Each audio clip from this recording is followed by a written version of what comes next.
आज जो है मनुष्य के मानव जन्म के बारे में हम जानते हैं।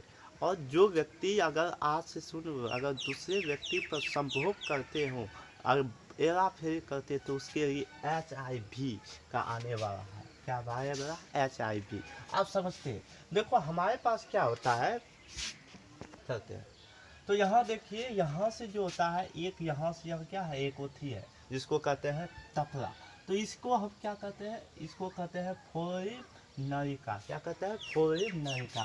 और इसमें कितना प्रति घंटा होता है, 100 माइक्रो प्रति मिनट की चाल से चलता है। और इसका जो करीब जो होता है, करीब इसमें अगर शुक्राणु जाता है तो कितना पड़ेगा, करीब 12 घंटे और शुक्राणु जीवित रहता है। किसमें, फ्लोरीन का। हमारे पास जो शुक्राणु का मरण अवधि होता है 12 वर्ष।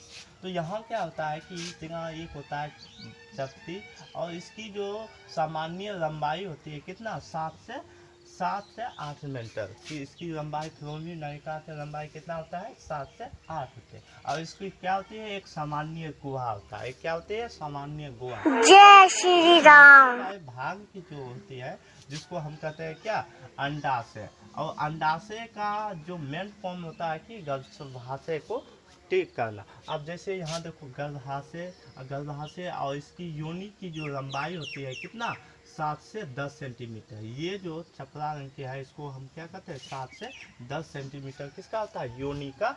हाँ, क्या होता है, योनि का।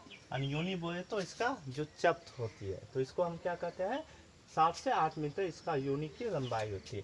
अब देखो इसको हम इस बाह्यकोण को क्या कहते हैं, अंडा वाहिनी का शीर्ष कहते हैं। क्या कहते हैं, अंडा वाहिनी के शीर्ष।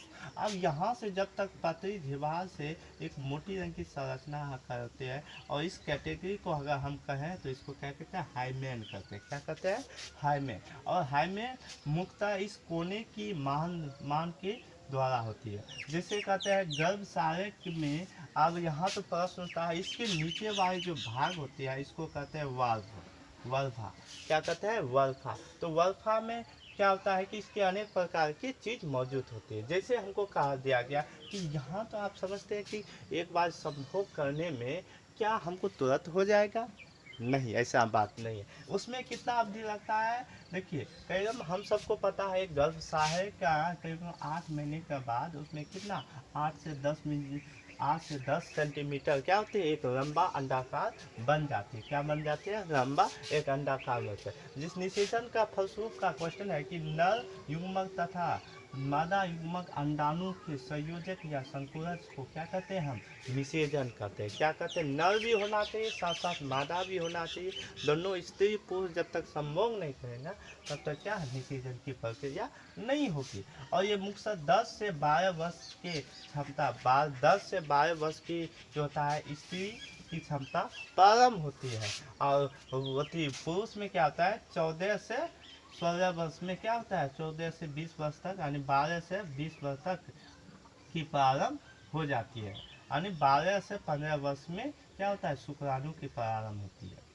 तो इसमें क्या होता है, एक जनन की क्षमता होती है। अब ये जो होता है एस्ट्रोजेनिक्स में, इसको क्या कहते हैं, एस्ट्रोजेनिक्स में एस्ट्रोजन का ये होता है नारी युग्मक, और प्रोटोजन का होता है पुरुष होता है। ये मुख्यतः कितने घंटे होते हैं, 36 घंटे क्या होता है, प्रोटोन में होता है।